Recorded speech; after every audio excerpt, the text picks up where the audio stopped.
Bismillah, alhamdulillah, assalatu wassalamu ala rasulillah, wala hawla wala quwwata illa billah, amma ba'd. Sabda dari beliau Kanjeng Nabi Muhammad sallallahu alaihi wasallam, la yudkhilu ahadam minkum amaluhul jannah wa la yujiruhu minan nar wala ana illa birahmatin minallah.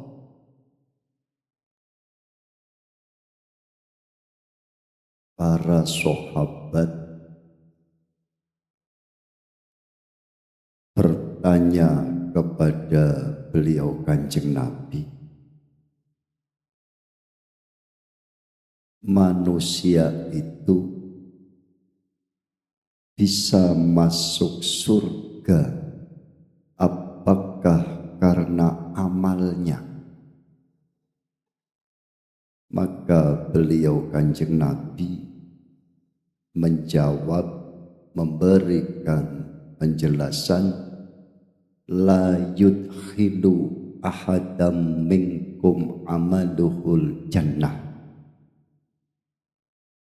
Tidaklah ada seorang pun yang bisa masuk ke dalam surga oleh karena amalnya.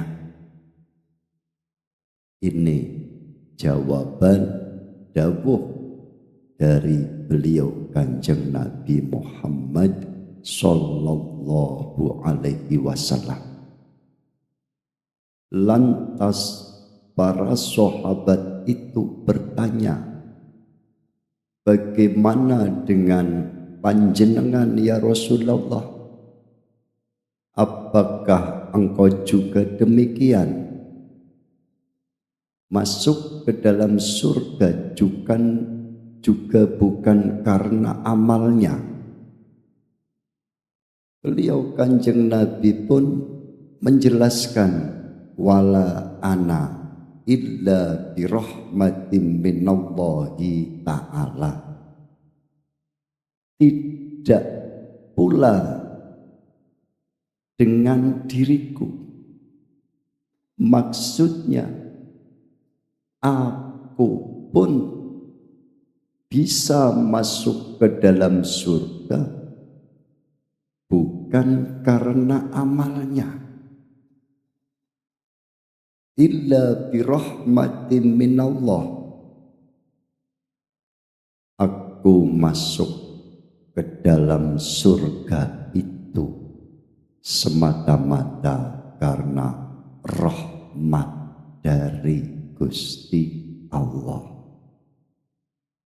Dalam hadis tersebut juga diperlengkap, diperjelas, wala yajiruhu minan nar, dan tidaklah pula seseorang itu selamat dari siksa neraka oleh disebabkan karena amalnya. Itu tidak. Bahkan Kanjeng Nabi sendiri pun masuk ke dalam surga juga bukan karena amalnya, tapi melainkan semata-mata karena rahmat dari Gusti Allah. Ikulah. Dalam hadis ini sangatlah jelas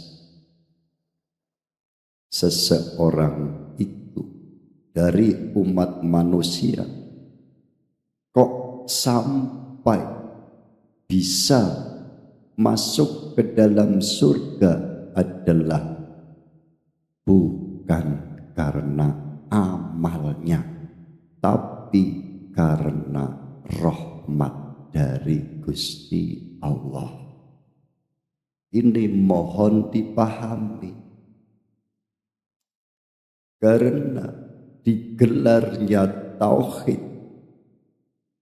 pada zaman ini semata-mata untuk menyadarkan umat kembali pada kesadaran bertuhan.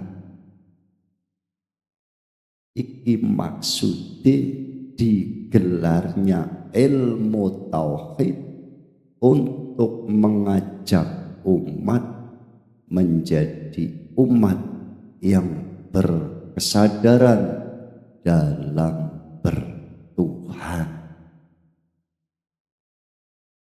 Jadi tidak mengandal-andalkan amalnya, tapi sertailah berharap rahmat kasih sayang Gusti Allah. Dalam Al-Quran Allah Subhanahu wa ta'ala juga menjelaskan tentang rahmat. Di antaranya adalah siapa orang-orang yang dekat dengan rahmat Allah, siapa yang sangat dekat dengan kawelasane Gusti Allah, kasih sayang Allah. Inna rahmatallahi qaribum minal muhsinin. Sesungguhnya rahmat Allah, kasih sayang Allah, kawelasane Gusti Allah itu sangatlah dekat dengan orang-orang yang baik, orang-orang yang bagus.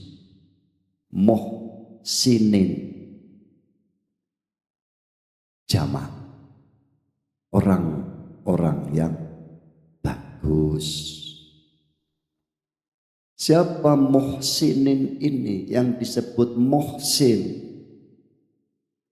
Muhsin adalah seseorang yang dalam makomnya taat kepada Allah sudah menduduki makomul ihsan. Apa ihsan itu?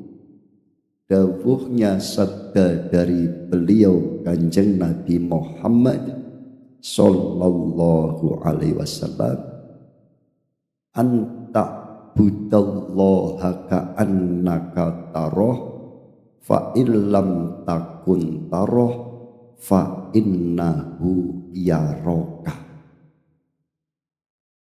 Apa ihsan itu? Adalah menghadaplah, menyembahlah kepada Allah seakan-akan dirimu itu melihat Allah. Maka apabila dirimu tidaklah bisa melihat Allah, maka sesungguhnya Allah itu melihat dirimu. Inilah yang dimaksud dengan ihsan, yang pada kesimpulan adalah hidupnya rasa kesadaran dalam bertuhan. Jiwa itu sadar, jiwa itu bangkit. apa? Menghadirkan Allah di dalam rasa, seakan-akan melihat Allah. Tapi karena saking tebalnya hijab, mata hatinya tertutup oleh tebalnya hijab, maka tidak bisa melihat Allah. Andaikan demikian, maka yen gak iso eruh marang Gusti Allah, yo sadarlah bahwa sesungguhnya Allah itu melihat dirimu. Wis kono karek endi sing iso roh Allah gak iso, rumangsa dipirsani Allah ya gak iso. Lah ini belum bisa dikatakan masuk dalam maqamul ihsan. Sedangkan tadi yang dikatakan muhsinin adalah orang-orang yang betul-betul telah ihsan, sadar dalam bertuhan. Kalau orang-orang yang percaya yang disebut iman, ketika iman itu betul-betul imanul haq, tidak ada keimanan terhadap selainnya Allah dan hanya beriman kepada Allah, inilah yang disebut mukminin. Mukmin. Kalau yang ihsan, muhsinin. Dan apabila dari ihsan iman kok dijalankan dalam perilaku dohir, yaitu ibadah syariat, dalam hal ini di dalam agama Islam, maka seseorang itu disebut muslim ataupun muslimin. Ngaten. Oh, kembali lagi. Dan kebanyakan umat itu beribadah ataupun taat kepada Allah hanya dengan mengandalkan amalnya, tetanggenan marang amale. Min alamatil iktimadi ngalal amalil jawarih.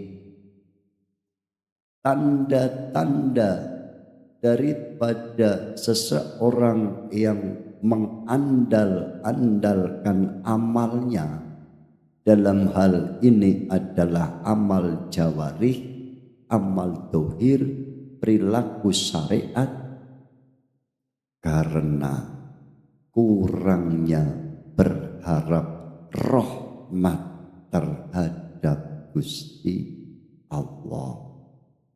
Berharap rahmatnya itu kurang. Nah, berharap rahmat inilah roja. Duweni pengarep-arep terhadap rahmate Gusti Allah.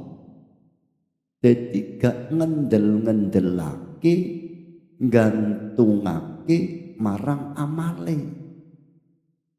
Kenapa? Lah iya, seseorang tidak akan bisa beramal apapun tanpa pertolongan dari Gusti Allah. Yen gak ngaji tauhid, ya sampai bongkok, ngendel-ngendelake amale, telah merasa cukup dengan ibadahnya, telah merasa cukup dengan amalnya. Dikire wis dino-dino tadarus Quran ya dino-dino, jamaah ya wis dino-dino, zakat ya wis, salat ya wis, puasa ya wis, haji ya wis bolak-balik.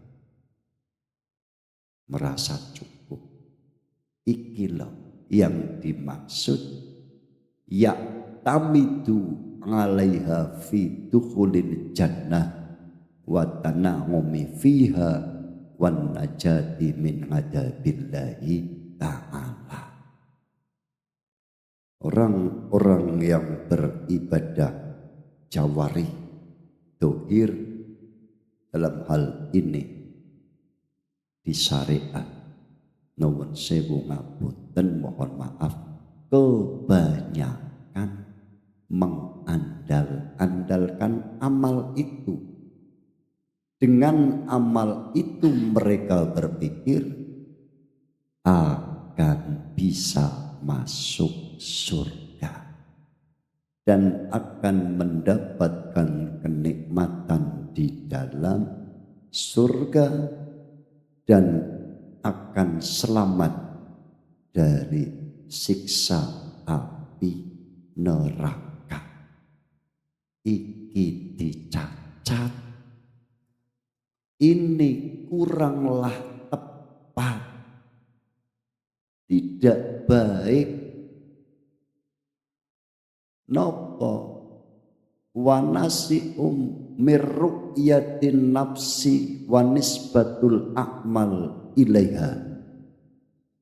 Orang-orang yang dalam bertaat beramal lah kok ngendel-ngendelake amale tanpa berharap rahmat kasih sayang Allah.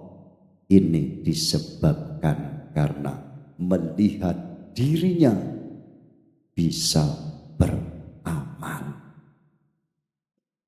Iku goro-gorone iku mulakno yen wis kedisiten rumangsa alim,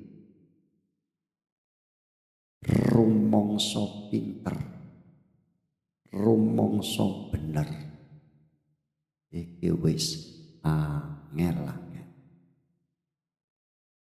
Sibuk menyalahkan orang lain, menghakimi, menjustis amal orang lain, karena melihat dirinya adalah telah cukup dengan amalnya. Padahal nuwun sewu, Al-Quran sudah menjelaskan. Allah berfirman, wa ma arsalnaka illa rahmatan lil alamin. Tidaklah aku utus engkau Muhammad kecuali sebagai rahmat seluruh alam. Jadi diutusnya beliau Kanjeng Nabi sebagai rahmatan lil alamin, untuk kasih sayang seluruh alam manusia, alam semesta, alam benda, alam hewan. Apapun yang disebut alam, itulah Kanjeng Nabi diperintahkan untuk rahmatan lil alamin. Maka rahmat inilah sangat dekat dengan orang-orang yang muhsin, yang baik.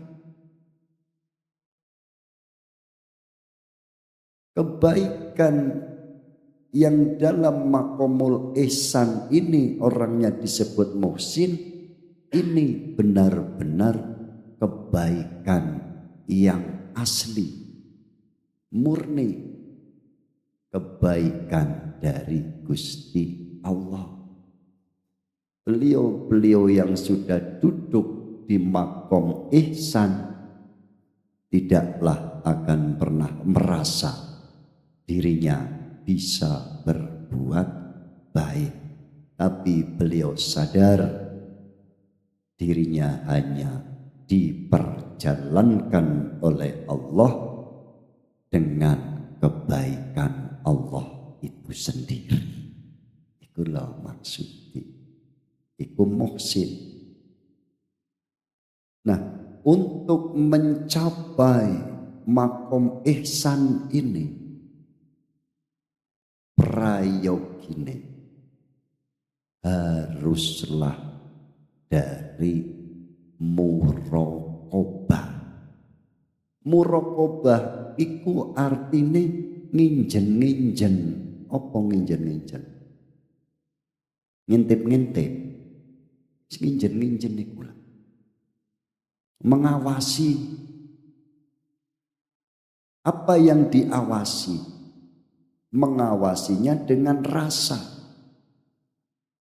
Satu di antaranya adalah muraqabatul ahadiyah.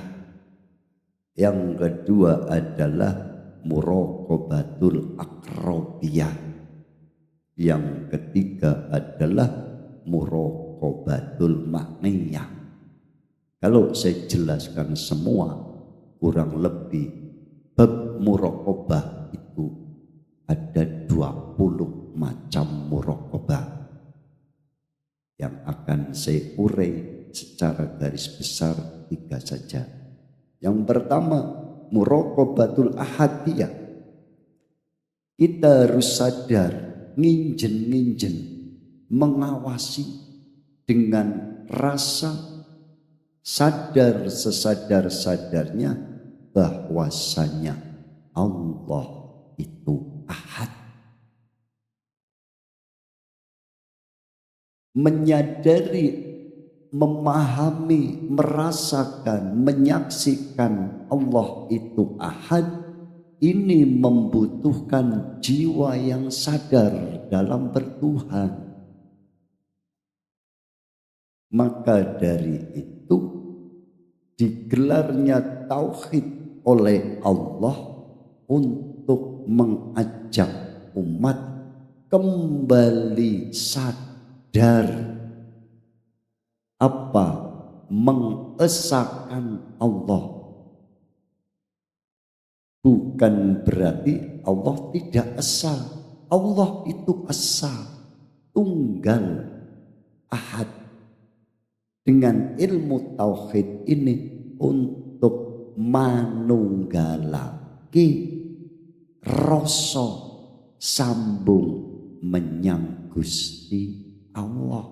Bukan berarti si hamba itu menyatu dengan Tuhan, bukan.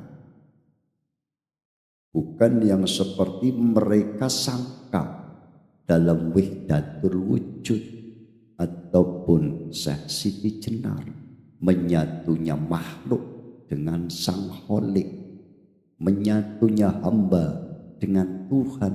Bukan demikian. Yang dimaksud manunggalake rasa, pangrasane rasa datang Gusti Allah. Iku sudah tercantum, termaktub dalam kalimah tauhid la ilaha illallah. La ilaha itu nafi, berarti menafikan apapun selain Allah. Illallah itu dinamakan isbat, menetapkan Allah sebagai Tuhannya. Tetapkan. Berarti apa? mentauhidkan, mengesahkan. Selainnya Allah dinafikan dan menetapkan Allah, tunggalnya Allah, ahadnya Allah, esaknya Allah dalam rasamu.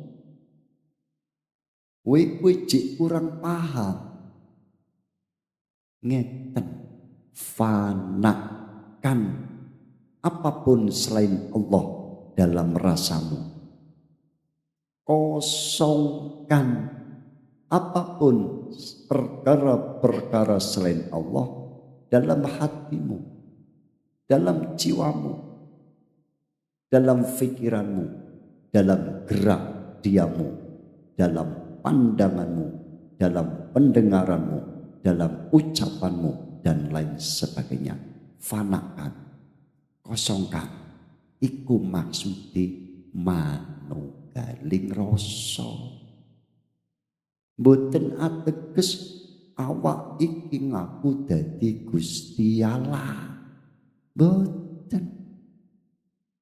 Ini kan pembelokan doktrin, pembelokan tentang wahdatul wujud yang telah disebarluaskan untuk membunuh faham tauhid. Bayangno, lah negara Indonesia saja itu berdasarkan Pancasila. Sila yang pertama, ketuhanan yang Maha Esa. Iku lho.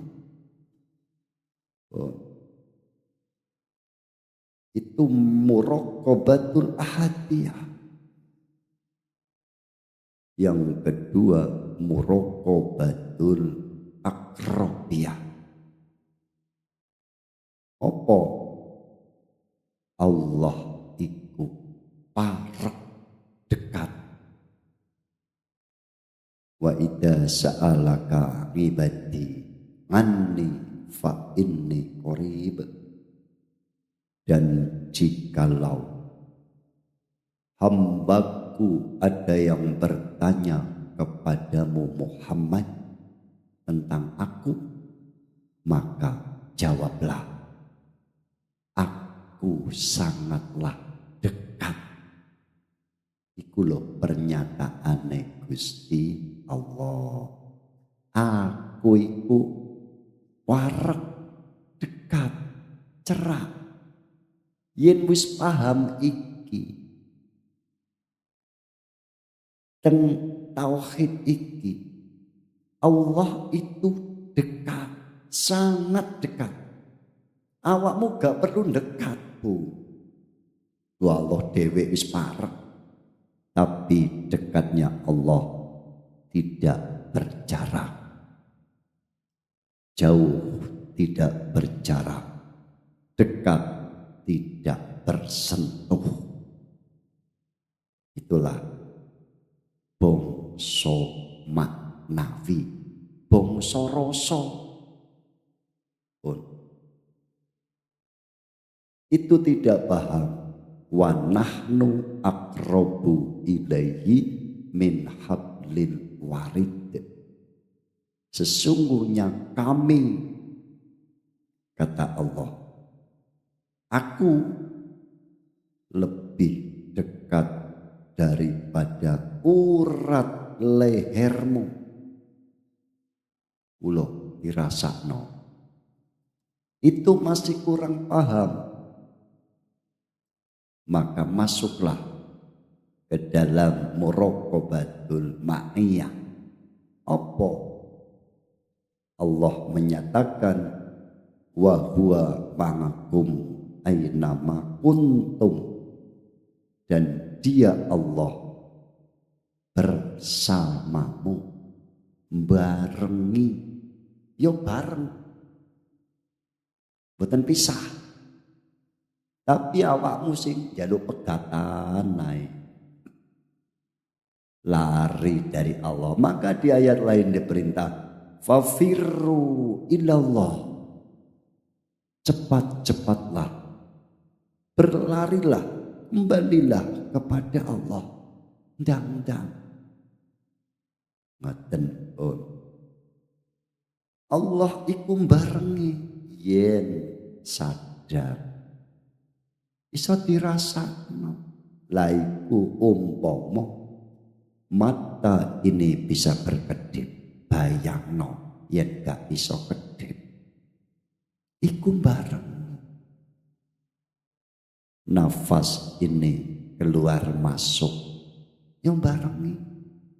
Tangan ini bisa bergerak, kaki ini bisa berjalan, diri ini bisa berdiri, duduk, berbaring.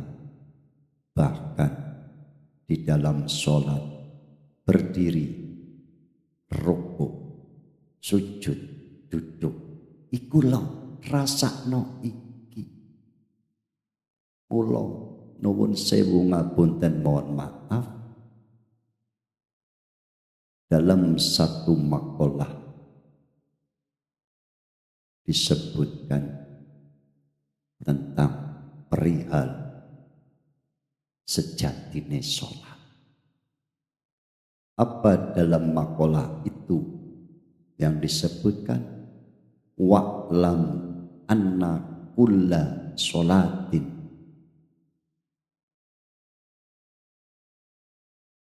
la tanha sahibaha. Tidaklah itu dikatakan sholat. Sesungguhnya sholat itu bagi pelaku sholat, apabila latanha sahibaha, tidak bisa mencegah nganil fahsa iwal munkar, la tusamma sholatan, itu bukan dinamakan sholat. Iki sejatine sholat 5 waktu wajib, jamaah ya wajib, tapi masih belum bisa mencegah perbuatan keji dan mungkar. Itu bukan dinamakan orang yang telah sholat. Ini ada kaitannya dengan muhsinin tadi. Orang yang baik. Orang yang baik itu orang yang dekat dengan rahmat Allah. Mula apa? Sholat sendiri, perbuatan sendiri, dipisah-pisah. Seharusnya digabung. Sholat didekno, didirikan, dijalankan bahasa syariatnya, akhlaknya juga ditegakkan. Tegakkan apa dalam perilaku akhlak? Cegahlah perbuatan keji dan mungkar. Contoh, perbuatan yang buruk oleh jasad, umpama ngapunten nuwun sewu, umpama sudah menjalankan sholat, ya jangan mencuri. Sudah menjalankan sholat, ya jangan memukul orang. Ojo ngijoli sandal, ojo napuk wong. Sudah menjalankan sholat, ya jangan marah-marah. Sudah menjalankan sholat, ya jangan sombong, jangan riya, jangan pendengki. Nah ini roto-roto gak urusan ambek perilaku. Sing penting wis sholat, wis nggugurake kewajiban. Nuwun sewu ngapunten, mohon maaf yen iji koyo ngono wae kok katekanan bongkok. mate akan kaget.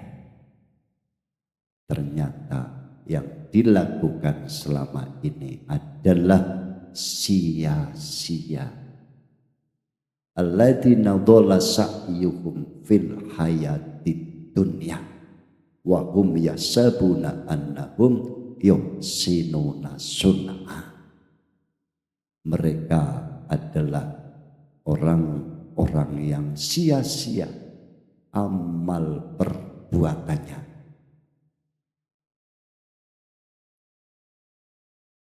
Di dalam dunia, tapi mereka telah mengira telah berbuat yang sebaik-baiknya. Iku lho rumongsone sampun berbuat baik, padahal itu sia-sia. Lo gak sia-sia piye? Sholatnya tidak berbuah. Kenapa? Karena tidaklah mengerti dalam ketauhidan, tetap mengandalkan amalnya itu. Dan dalam makalah disebutkan al-a'malu suwarun qaimatun. Seluruh amal-amal itu ketika tidak disertai dengan ruhnya amal, yaitu ikhlas, laksana hanya saja seperti patung yang berdiri. Ikulah patung ngadeg, fala naf'a biha, tidak bermanfaat apapun. Tapi anjene ngengkelan, lebih baik sholat walaupun hatinya kemana-mana daripada kemana-mana tidak sholat. Ngaten niku nggih monggo, boten nopo. Karena orang yang telah merasa cukup dengan amalnya itu sulit untuk menerima tauhid.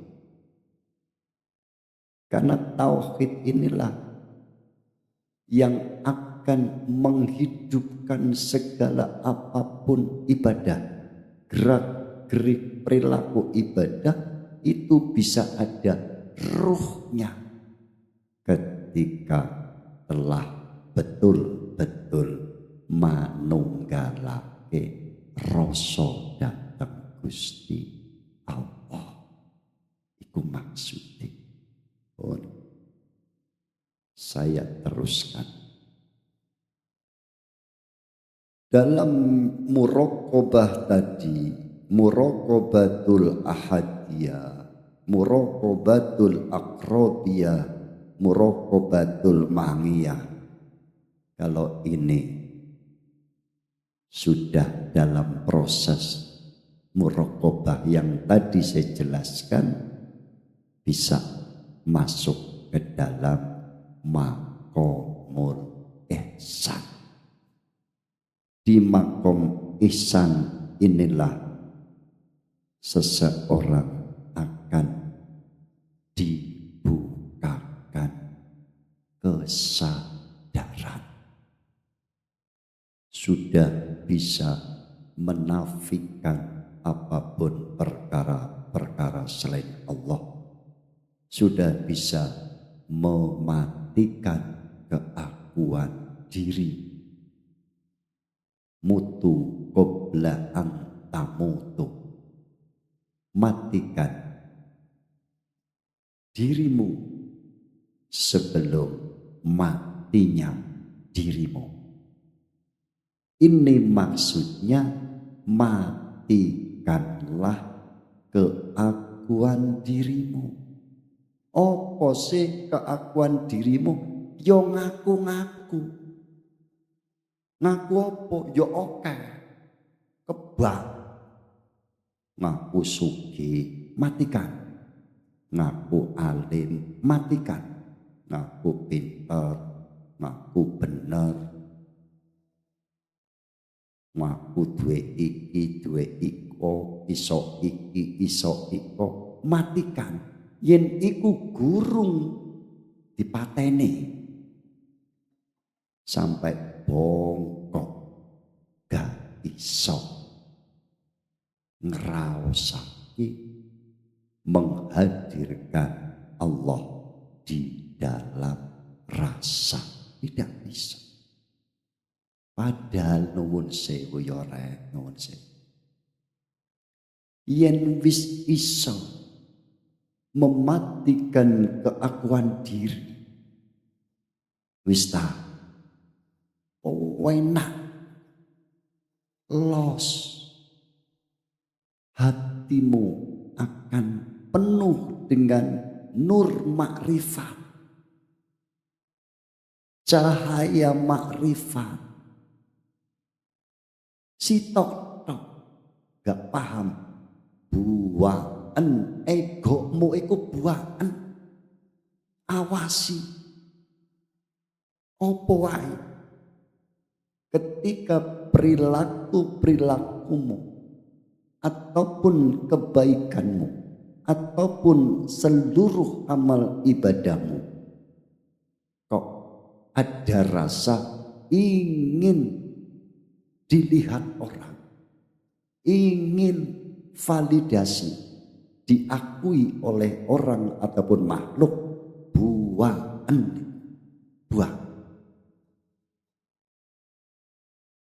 Gawe bagus titik wis kudu menungso roh kabeh. Kalau aku adalah pejuang, buahan. Kayak apa? Rahasiakan hubunganmu kepada makhluk dan hanya tersambung kepada Gusti Allah. Rahasiakan kebaikan itu hanya untuk Allah, jangan sampai bocor.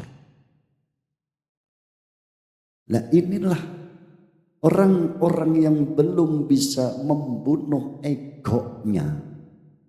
Setiap hari yang datang itu adalah kegelapan. Masalah baik di dalam pekerjaan, baik di dalam rumah tangga, baik di dalam pergaulan, di dalam persahabatan, bahkan di dalam keagamaan. Orang-orang yang masih belum bisa membunuh egonya,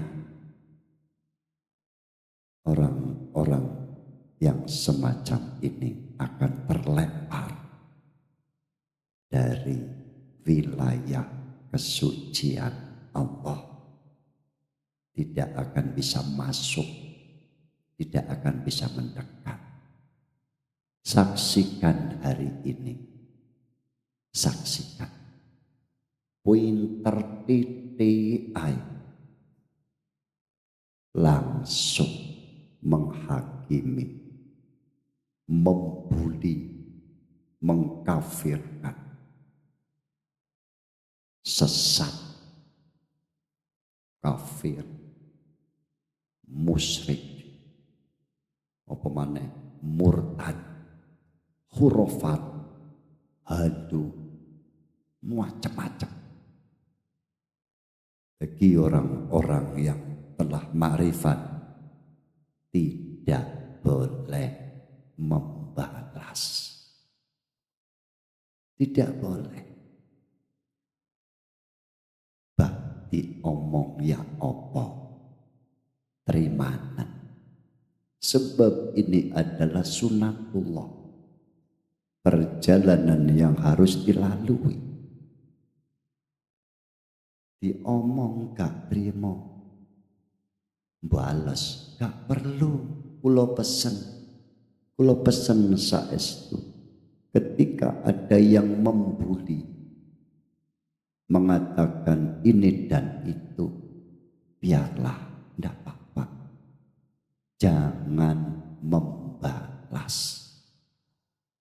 Dibenci, ya jangan membalas benci. Dihujat, janganlah membalas menghujat. Loh kok ngoten Gus? Langgi. Apa yang menjadikan kita tidak boleh membalas? Ya katanya bertauhid. Apa oyo gak percaya marang Allah? Kalau kita masih mau membalas, berarti curiga terhadap Allah. Ya nanti Gusti Allah dewe kate bales kate gak, itu hak Allah. Kewajiban kita di sini maksudnya kami, saya hanya menyampaikan, tidak ada tendensi apapun dan tidak butuh validasi apapun. Diterima ya monggo, ditolak ya monggo. La ikraha fiddin. Tidak ada paksaan dalam agama. Lana a'maluna walakum a'malukum. Bagi kami, ya amal kami. Bagiku, ya amalku. Bagimu, ya amalmu. Aku gak ditakoki tentang amalmu. Kamu juga gak akan ditanya tentang amalku. Nafsi, nafsi. Jadi sekali lagi, saya hanya menyampaikan. Tidak ada urusan ketika diterima ataupun ditolak. Tugas saya hanya menyampaikan. Saya telah selesai dengan urusan makhluk. Tidak ada kepentingan.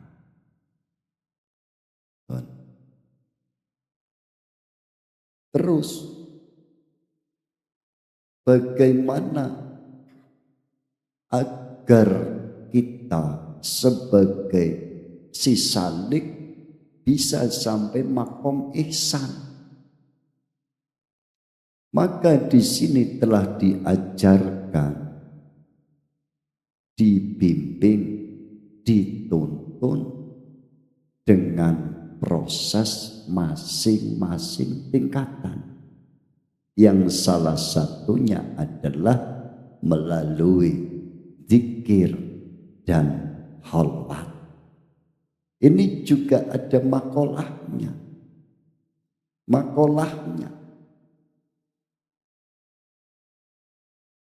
Dalam hadis disebutkan Sayyidina Ali karramallahu wajhah bertanya kepada beliau Rasulullah Muhammad sallallahu alaihi wasallam tentang thariqah. Bukan thariqah mutabaroh warobito. Saya tidak membahas itu. Karena kalau membahas itu, namanya saja itu banyak. Seluruh dunia, kurang lebih dalam 5 benua di beberapa negara, itu nama thariqah itu lebih dari 40 macam thariqah. Saya tidak membahas itu. Yang saya terangkan thariqah yang dipertanyakan oleh beliau Sayyidina Ali kepada beliau Kanjeng Nabi. Apa yang dipertanyakan? Sayyidina Ali matur, ya Rasulullah, dullani ala aqrabi turuqi ilallah wa ashadiha ala ibadihi wafdoliha ngindallahi ta'ala. Ya Rasulullah, tunjukkan kepadaku thariqah apa Jalan apa yang paling dekat-dekatnya jalan menuju Allah? Jalan apa, thariqah apakah yang paling mudah atas hambanya Allah ini? Dan thariqah apa, jalan apa ya Rasulullah yang paling seutama-utamanya thariqah jalan? Maka beliau Kanjeng Nabi menjawab, ya Aliyu alaika bimudawwamati zikrillahi ta'ala fil holawati. Wahai Ali, tetapkan atas dirimu untuk selalu berzikir kepada Allah di dalam bermacam-macam holwat. Iki lho dawuhe Kanjeng Nabi, zikir di dalam holwat. Ini yang saya ajarkan di sini. Holwatnya jasad, holwatnya hati, holwatnya ruh. Jasad, hati, ruh, itulah yang ada pada dirimu. Maka jasadnya bersyariat, yaitu Islam, hatinya iman, dan ruhnya ihsan. Ini ada tuntunan dan bimbingannya masing-masing sesuai tingkatannya. Lantas tujuan daripada zikir dan kholwat itu apa? Untuk membersihkan hati, membersihkan jiwa dari kotoran-kotoran, penyakit-penyakit yang menjadikan gelapnya hati itu. Maka di makalah pun disebutkan. Apa makalahnya? Arba'atun tu'inuka ngala jalai qalbika kasratu dzikri walusumus sumti wal kholwatu wakilatul mat'ami wal masrobi. Ada 4 cara untuk bersiake hati. Siji, kasratu dzikri, memperbanyak zikir. Yang kedua, walusumus sumti, irit bicara, banyak diam. Toh kalaupun berbicara yang bermanfaat, jangan yang mudorot. Yang ketiga, wal kholwatu, dengan cara kholwat. Yang keempat, wakilatul mat'ami wal masrobi, sedikit makan dan sedikit minum. Ini diantara 4 macam cara bersiake hati. Apa maksudnya atine iku dibersihin? Iki istilahnya dengan adanya proses suluk. Suluk itu si salik yang bersuluk. Apa suluk itu? Ini prosesnya dari taholi. Wa'lam anna taholi anir rodaili wat tahali bil fadaili wa huwa haqiqatus suluki. Dan ketahuilah, sesungguhnya taholi itu adalah membersihkan hati anir rodaili, dari kotoran-kotoran. Wat tahali bil fadaili, dan tahali itu adalah menghiasi diri dengan akhlak-akhlak yang utama, akhlak-akhlak akhlak yang baik, minal nopo madmumah ilal mahmudah, dari akhlak yang buruk menuju ke akhlak yang baik. Wa huwa hakikatus suluki, itulah hakikat suluk.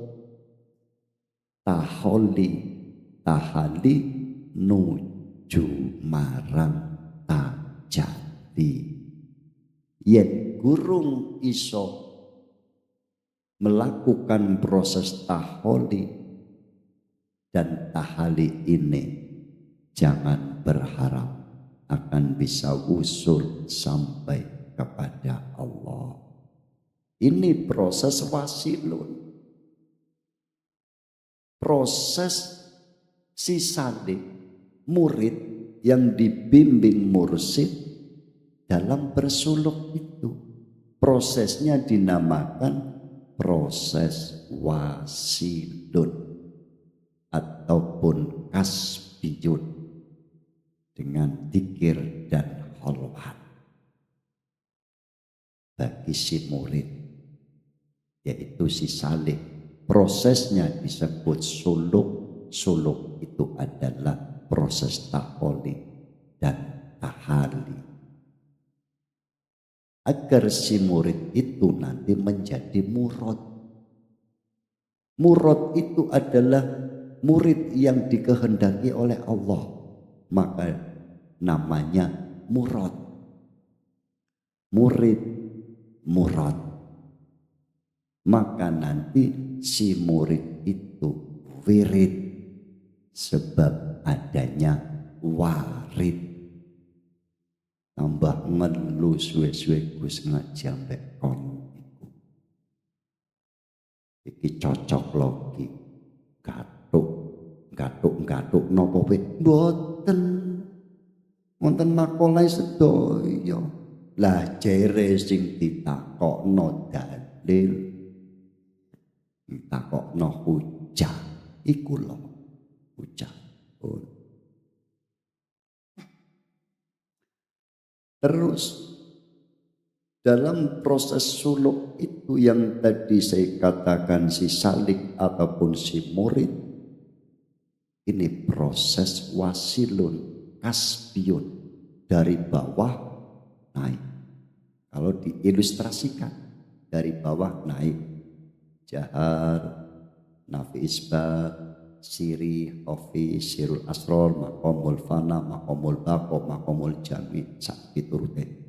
Tapi apabila Allah menghendaki, ada proses yang namanya wahbiyun,